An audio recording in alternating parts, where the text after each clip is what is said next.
በትእዛዝ ምንድነው የሚለው ተሰውረ ስታደርግ ተሰውሮ የሚያይህ አባትህ በግልጥ ዋጋህን ይሰጥሃልና ነው የሚለው።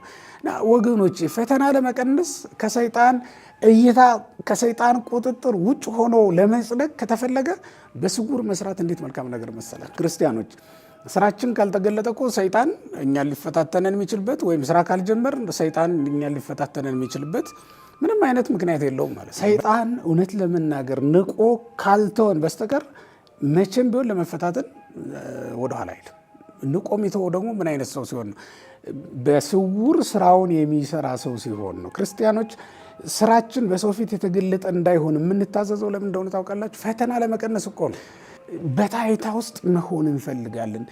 ካልቻል እስክንችል ድረስ እንዳንወጣ ነው። ኢየሱስ ክርስቶስ ከ30 ዓመቱ ድረስ በግልጥ የሰራው ስራ የለም። በግልጥም ደግሞ ሰይጣን ቀርቦ የተፈታተነው ጊዜም አልነበረም። ገና ከወዲሁ ምጽዋት እንደጀመረ ሳምንት ጀምሮ በቃ 100 ብር እያወጣ ሲመጸውት መታየት ይፈልጋል። በተነው እኮ ገሌ መባልን ይፈልጋል። በቃ መባውን እኮ አውደ ምሕረቱን እኮ በብር ሞላው ገሌ መባል ይፈልጋል። ይሄ ለከባድ ፈተና አሳልፎ ይሰጣቸዋል። ይሄ ከንቱ ውዳሴ ተመልከቱ ክርስቲያኖች። ሰይጣን ለክርስቶስ አርፎለት ያውቃል። ከተወለደባት ቀን ጀምሮ ታስታውሳላችሁ። ዕለቱን እንደተወለደ ጊዜ ጀምሮ ሰይጣን ጦር መስበቁን ሰራዊት መሰብሰቡን አላቆምም ነበር። በሄሮድስ እና በሰራዊቱ አድሮ ሊያስገድለው ያልፈለገበት ጊዜ የለም። ያ ሁሉ እልቂት ለምን ተፈጸመ? የገሊላ ሕፃናት ለምን ታረዱ? በሰይጣን ትእዛዝ መሰረት አይደል? በሰይጣን ፈተና ማለት እኮ ይሄ ነው አንዱ። እና ከሀገር ሀገር እንዲሰደድ ያደረገው እናቱን ያስለቀሰ በሽፍታ እንድትከበብ ያደረገ በግብፅ በረሃዎች ያንከራተተ ያ የሰይጣን ፈተና ነው። ሰይጣን ያደረገው ነገር ነው። ሆኖም ግን እንደዚህ ባለ መንገድ አልነበረም የመጣው። እስከ 30 ዓመት ለምን ዝም አለው ነው ዋናው ነገር። ሂድ ሳይለው ሳያባረረው እስከ 30 ዓመት ለምን ቆይ ከተባለ ፍጹም አዳምን ያከለበት ዘመን ነው። አዳም የ30 ዓመት ጎልማሳ ሆኖ ነው አይደል የተፈጠረው። የሳተበት አዳም በሰይጣን ተፈትኖ ድል መንሳት ያልቻለበት ዓመት ላይ ነው ኢየሱስ ክርስቶስ የነበረው።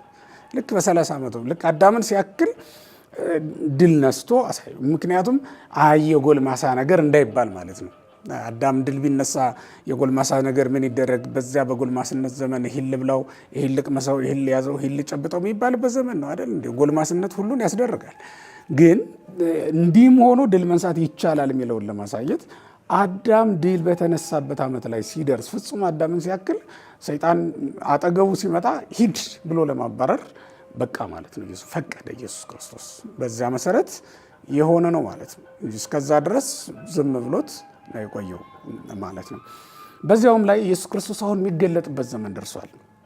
ክርስቲያኖች ስራችን ካልተገለጠ እኮ ሰይጣን እኛን ሊፈታተነን የሚችልበት ወይም ስራ ካልጀመር ሰይጣን እኛን ሊፈታተነን የሚችልበት ምንም አይነት ምክንያት የለውም ማለት ነው። በእርግጥ ኢየሱስ ክርስቶስ መቼ ነው ስራ የጀመረ ከተባለ በማኅፀን ነው የጀመረው። ምንም ጥርጥር የለውም። እኛን ማዳን የጀመረው ወይም እኛን መስራት የጀመረው ገና በእናቱ ማኅፀን ከተቀረጸበት ጊዜ ጀምሮ ነው። መለኮት ከስጋ ጋር ከተዋሃደ ጊዜ ጀምሮ ግን ትሁት የሆኑ ስራዎችን ነበር ይሰራ የነበረው፣ ወይም ደግሞ የማይታዩ በሕዝብ ፊት ያልተገለጡ ስራዎችን ነበር ይሰራ የነበረው ማለት ነው።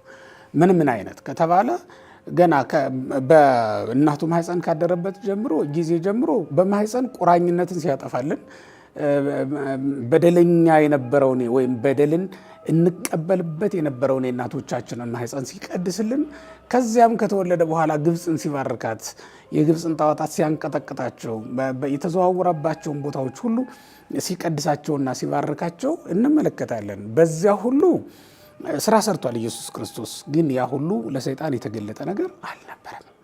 እርግጥ ነው ሰይጣን የደነገጠባቸው ጊዜያት ነበሩ። ለምሳሌ ነገስታት ሲሰግዱለት ሲመለከት፣ እረኞች ከመላእክት ጋር አንድ ሆነው ሲዘምሩለት ሲመለከት ሰይጣን መደንገጡ አልቀረም።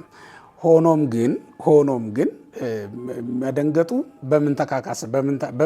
በምን ተሸወደ ማለት ነው። ሰይጣን ሲሰደድ አየውና ይሄ እንኳን በቃ ተርታ ሰው ነው ብሎ ናቀው ማለት ነው። እና ንቆት ነው የተወው።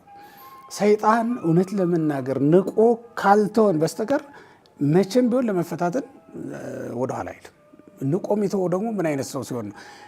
በስውር ስራውን የሚሰራ ሰው ሲሆን ነው። ክርስቲያኖች ስራችን በሰው ፊት የተገለጠ እንዳይሆን የምንታዘዘው ለምን እንደሆነ ታውቃላችሁ? ፈተና ለመቀነስ እኮ ነው።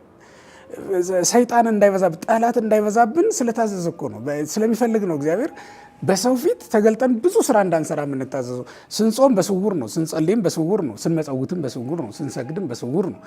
መንፈሳዊ ተግባራትን በጠቅላላ ስናደርግ በምንድን ነው ማለት ነው? ተሰውረን እንድናደርገው ታዘዘናል። ለምን? በትእዛዝ ምንድን ነው የሚለው? ተሰውረ ስታደርግ ተሰውሮ የሚያይህ አባትህ በግልጥ ዋጋህን ይሰጥሃልና ነው የሚለው።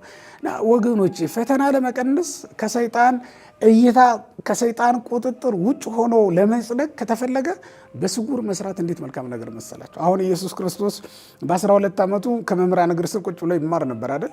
በ12 ዓመቱ ከእናትና ከአባቱ ተለይቶ መቅደስ ውስጥ ነበር አይደል? እንዴ እኔና አባትህ ብለዋለች እኮ ከዮሴፍ ካሳዳጁ ጋርና ከእመቤታችን ተለይቶ መቅደስ ውስጥ ቀርቶ ነበር። በ12 ዓመቱ በሌሎች ጎልማሶች ያልታየ ስራ ይሰራ ነበር። ያ ማለት በዓል ለማክበር ወደ መቅደስ አብሮ ይወጣ ነበር ማለት ነው። በ12 ዓመቱ በሌዋዊ ስርዓት እንዲህ አልነበራቸውም፣ ግን እሱ ይወጣ ነበር። ለምን?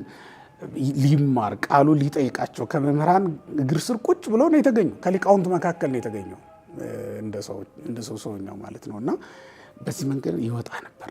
መማረን እኮ በእውነት ወገኖች እንደ አገልግሎት ስለማንቆጥረው ነው እንጂ ሰይጣን የማያውቃት ተደብቀን የምንጸድቅባት አገልግሎት ብትኖር ቃል እግዚአብሔር መማር እኮ ናት።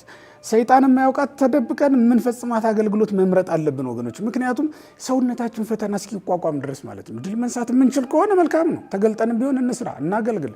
አውደ ምሕረት ላይ ቆሞ እንደ መስበክ ያለ ፈተና ያለበት ነገር ግን ሁላችን ወደዛ መውጣት እንፈልጋለን። አውደ ምሕረት ላይ ቆሞ እንደ መስበክ ያለ ፈተና የሚጠራ ነገር አለ፣ ግን ሁላችንም ወደዛ መውጣት እንፈልጋለን አይደል? በታይታ ውስጥ መሆን እንፈልጋለን። ካልቻል እስክንችል ድረስ እንዳንወጣ ነው። ኢየሱስ ክርስቶስ ከ30 ዓመቱ ድረስ በግልጥ የሰራው ስራ የለም። በግልጥም ደግሞ ሰይጣን ቀርቦ የተፈታተነው ጊዜም አልነበረም። ቅድም እንደነገርኳችሁ በልዩ ልዩ መንገድ ቢፈታተነው እንቅሉ ማለት ነው። እና እስክንችል ድረስ ተሰውሮ መስራትን እንልመድ። አሁን የኛ ችግር ገና እንደመጣን የለመድናትን መዝሙር የተለማመድናትን መዝሙር አጥንተን መድረክ መውጣት ነው የምንፈልገው። የሸመደድናቸውን ጥቅሶች ይዘን ካልሰበክን ብለን ነው የምናስቸግረው። እንደው ገና ይሄ መንፈሳዊ ጉልበታችን መጥናቱን እንኳን አናረጋግጥም። ጽኑ ሰውነት ከሌለን፣ ጽኑ መንፈሳዊነት ከሌለን ደበቅ ብሎ መቆየት መልካም ነው። ክርስቲያኖች ገና ከወዲሁ ምጽዋት እንደጀመረ ሳምንት ጀምሮ በቃ መቶ ብር እያወጣ ሲመጸውት መታየት ይፈልጋል። በተነው እኮ ገሌ መባልን ይፈልጋል። በቃ መባውን እኮ አውደ ምሕረቱን እኮ በብር ሞላው ገሌ መባል ይፈልጋል። ይሄ ለከባድ ፈተና አሳልፎ ይሰጣቸዋል። ይሄ ከንቱ ውዳሴ ተመልከቱ ክርስቲያኖች።